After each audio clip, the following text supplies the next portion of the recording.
आइए जानते हैं आने वाला नया साल वर्ष 2025 धनु राशि वालों के लिए किस तरह का रहने वाला है। तो सबसे पहले हम शुरुआत करते हैं, साल की शुरुआत जनवरी से मार्च के महीने के बारे में बताएंगे और आपके स्वास्थ्य के बारे में सबसे पहले हम बताने वाले हैं। तो साल की शुरुआत में शनि का गोचर तीसरे भाव में रहेगा, जो आपके स्वास्थ्य को मजबूती प्रदान करेगा। इस समय आपकी रोग प्रतिरोधक क्षमता मजबूत रहेगी और पुराने रोग से राहत मिलने की संभावना है। जो लोग नियमित व्यायाम करते हैं या स्वास्थ्य पर ध्यान देते हैं, उनके लिए यह समय और भी बेहतर साबित होगा। मानसिक शांति और ऊर्जा बनी रहेगी, जिससे आप कार्य क्षमता में वृद्धि महसूस करेंगे।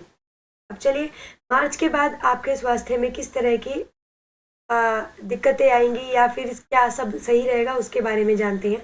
मार्च के बाद शनि का गोचर चतुर्थ भाव में होने के कारण स्वास्थ्य में गिरावट के संकेत मिल सकते हैं। खासतौर पर हृदय से संबंधित परेशानियों, रक्तचाप या सीने में दर्द जैसी समस्याओं का आपको सामना करना पड़ सकता है। इस साल अपने समय और अपने आहार और अपनी दिनचर्या पे आपको विशेष ध्यान देने की आवश्यकता होगी। यदि आप किसी पुरानी बीमारी से जूझ रहे हैं तो मार्च के बाद डॉक्टर की सलाह लेना ना भूलें। अब चलिए आपके राहु और केतु का प्रभाव बताते हैं अप्रैल से मई तक के बीच में। तो अप्रैल से लेकर मई तक का समय थोड़ा चुनौतीपूर्ण हो सकता है। राहु का गोचर चतुर्थ भाव में रहेगा, जिससे पेट और पाचन संबंधी समस्याएं आपको हो सकती है।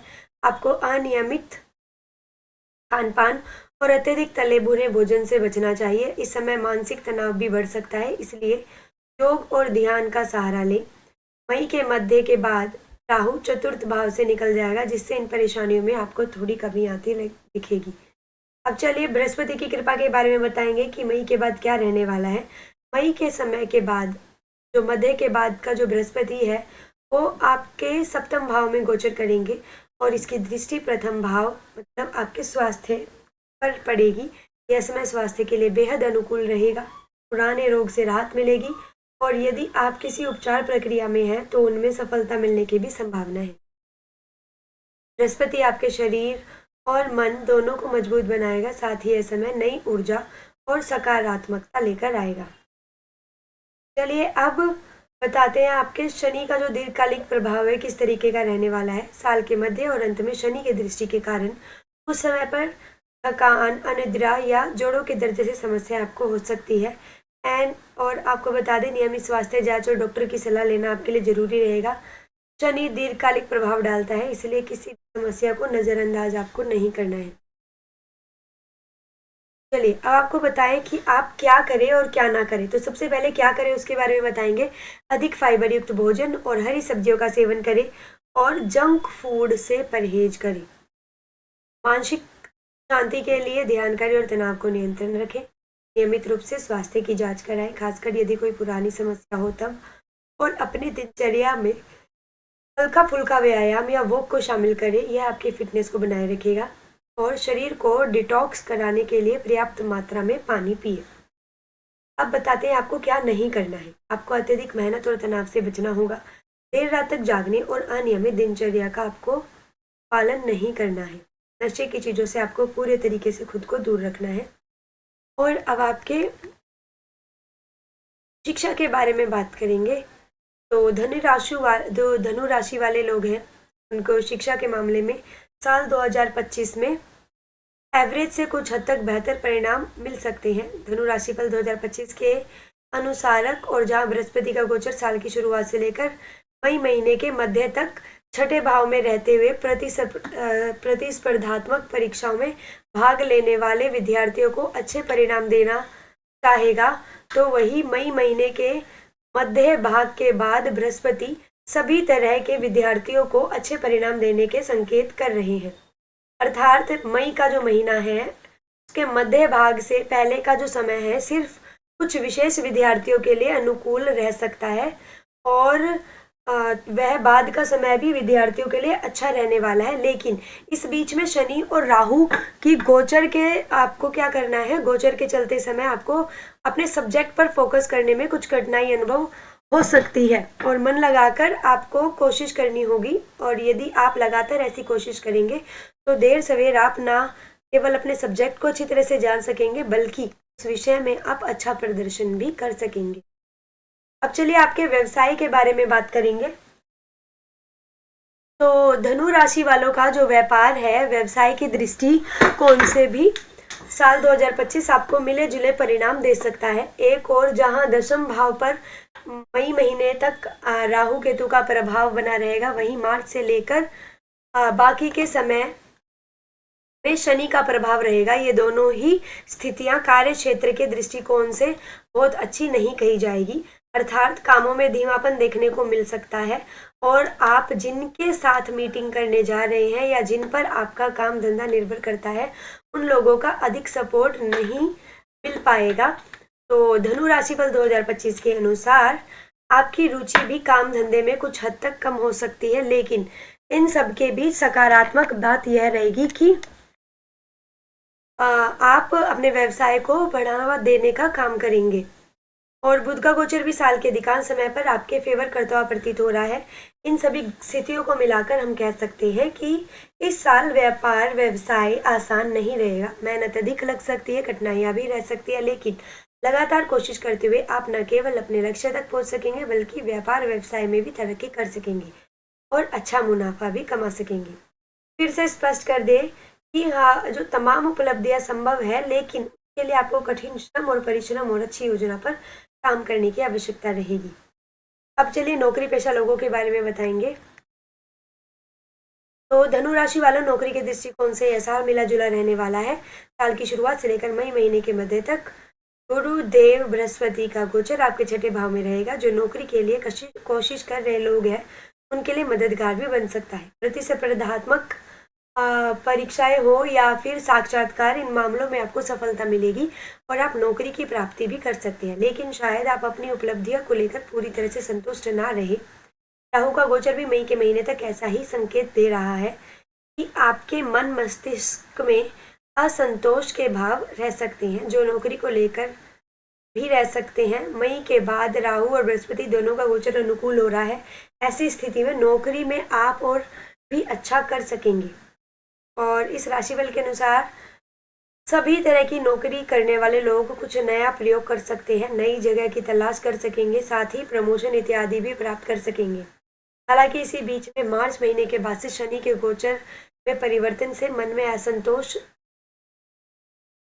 बढ़ सकता है, अर्थात उपलब्धियां तो मिलती हुई प्रतीत हो रही है, लेकिन उपलब्धियों को लेकर संतुष्टि के भाव आपके मन में नहीं आ रहे हैं। ऐसे में हम कह सकते हैं कि इस वर्ष कुछ कठिनाइयों के बाद अपन नौकरी में अच्छा कर पाएंगे और नौकरी में आपके बदलाव भी संभव है। साथ ही साथ कुछ लोगों को प्रमोशन भी मिलेगा, लेकिन शायद अपनी उपलब्धियों को लेकर मन में जो संतोष है वह भाव ना रहे, जिसकी वजह से अपने जो उम्मीद की वैसा ना हो। चलिए आपके आर्थिक जीवन के बारे में बात करेंगे। तो धनु राशि वाले के लिए आर्थिक मामलों के लिए साल 2025 जो है वो एवरेज से बेहतर परिणाम देगा। साल की शुरुआत से लेकर मई महीने के मध्य तक का भाग धन कारक जो है वो बृहस्पति है, छठे भाव में रहेंगे। बृहस्पति के छठे भाव में गोचर अच्छा नहीं माना गया है, लेकिन बृहस्पति ग्रह नवम दृष्टि से धन भाव को देखकर धन संचय के मामले में आपके लिए मददगार बनेंगे। धन स्थान के स्वामी शनिदेव भी मार्च के महीने तक तीसरे भाव में अपनी राशि में रहकर आपके आर्थिक पक्ष को मजबूत करना चाहेंगे और मार्च के बाद शनि की स्थिति कमजोर हो जाएगी, जबकि मई महीने के मध्य के बाद बृहस्पति की जो स्थिति है वो मजबूत हो जाएगी और मई महीने के बाद मध्य के बाद बृहस्पति लाभ भाव देखकर अच्छी आमदनी करवाने का प्रयास करेंगे। इस तरह से हम बता सकते हैं कि भले ही ग्रह गोचर की स्थितियां बदलती हो, लेकिन पहले भी कुछ ग्रह अच्छे तो कुछ ग्रह कमजोर परिणाम दे रहे हैं और बदलाव के बाद भी कुछ ग्रह अच्छे और कुछ कमजोर परिणाम दे रहे हैं। और लेकिन धन के कारक जो बृहस्पति है उनका लाभ अथवा धन भाव से कनेक्शन बना ही रहेगा, अतः परिणाम जो होंगे एवरेज से बेहतर रहेंगे। अब चलिए आपकी लव लाइफ के बारे में बात करेंगे।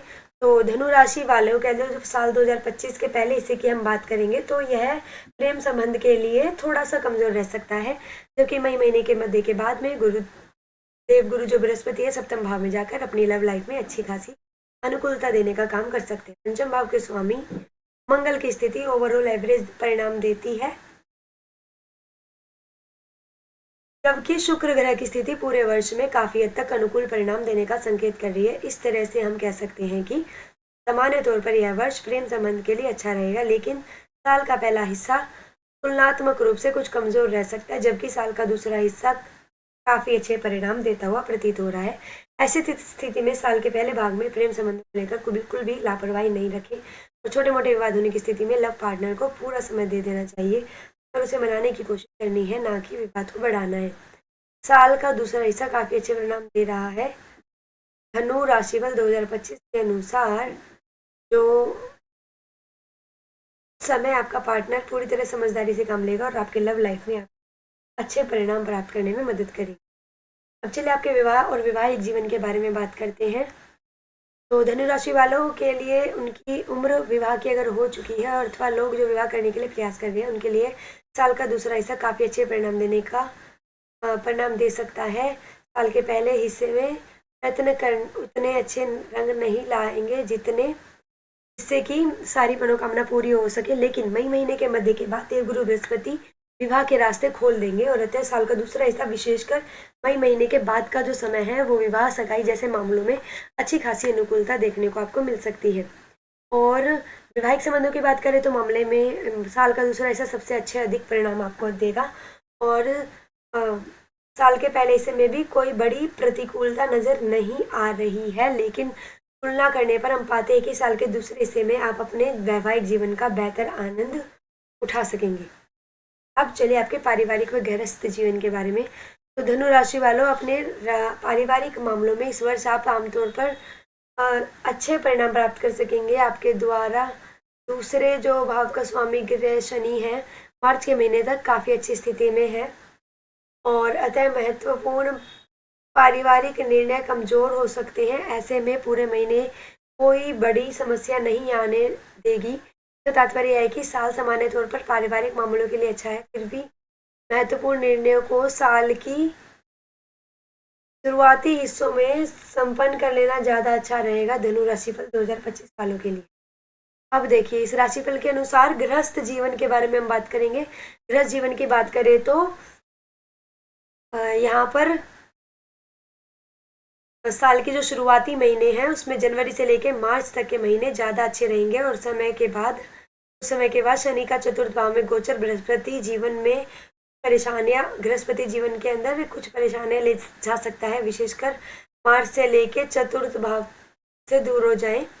अतः कुछ समस्या कम हो सकती है, लेकिन शनि की स्थिति इस बात का संकेत कर रही है कि पूरे वर्ष ही आपकी गृहस्थ संबंधी मामलों में कोई भी लापरवाही आपको नहीं बरतनी है। चलिए अब आपके भूमि भवन और वाहन सुख के बारे में बात करेंगे। धनु राशि वालों, भूमि और भवन से संबंधित मामलों की बात करें तो इस मामले में साल थोड़ा कमजोर रह सकता है। हालांकि इस साल का दूसरा हिस्सा तुलनात्मक रूप से बेहतर होगा। साल की शुरुआत से लेकर मई महीने तक चतुर्थ भाव में राहु का गोचर रहेगा और जो भूमि और भवन से संबंधित मामलों में कुछ अड़चन या परेशानी देने का काम कर सकता है और बेहतर होगा जमीन जायदाद से जुड़ी मामलों को इस बीच में टाला जाए। और फिर भी अगर ऐसे निर्णय लेने बहुत जरूरी हो तो विवाद और संदेहात्मक सौदों से बचा जाना चाहिए।